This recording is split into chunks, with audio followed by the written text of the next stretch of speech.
Bien, je vais le réduire. Pour le réduire, j'ai une autre solution.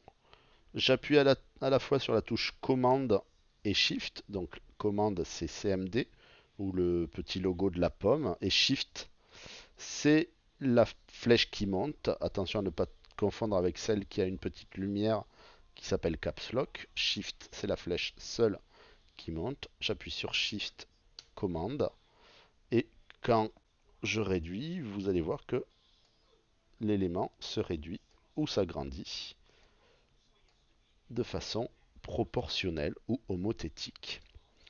Donc voilà mon petit logo, je vais le positionner ici et au-dessus, je vais mettre mon texte. Je vais mettre mon chiffre 1. Le chiffre 1 qui sera donc forcément en rouge avec une typo que vous avez sur votre ordinateur. Donc je vous laisse libre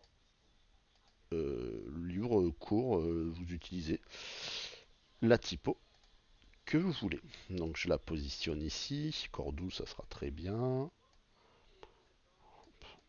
Je vais la centrer.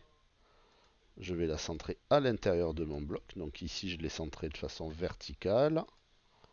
Vous voyez qu'ici, je l'ai centré de façon verticale. Maintenant, je vais la centrer de façon horizontale. Option du bloc de texte.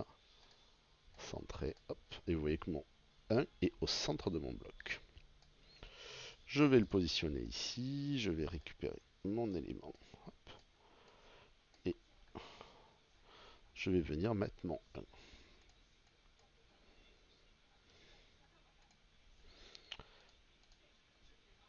Vous voyez qu'ici, sur ma page 1, c'est bien. Sur ma page 2, ben, c'est toujours le 1. Sur ma page 3, c'est toujours le 3. Sur ma page 4, c'est toujours le 4.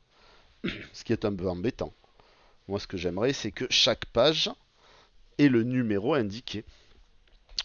Mais pour cela, j'ai tout simplement besoin de revenir sur le gabarit et de ne pas mettre un 1, mais de faire tout simplement texte, insérer un caractère spécial, une marque et le numéro de la page. J'ai un A qui est apparu, qui est le A identique avec ce gabarit-là.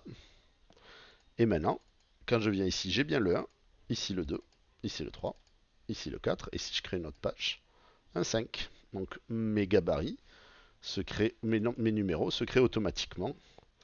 Je n'ai plus besoin de m'en préoccuper. Je l'attrape, j'attrape les deux éléments,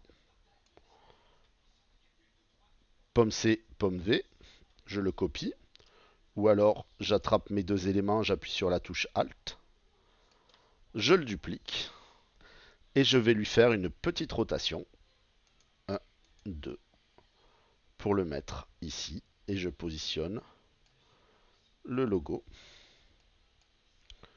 au même endroit. Je vais positionner l'ensemble pile au bord. Vous voyez que l'angle est là, l'angle est là. Je fais la même chose ici. J'attrape les deux, pile en bas, pile au bord. J'ai donc tous mes numéros positionnés 1, 2, 3, 4, 5, 6, 7, 8, 9 et 10. Vous voyez que j'ai tous mes numéros positionnés de 1 à 10.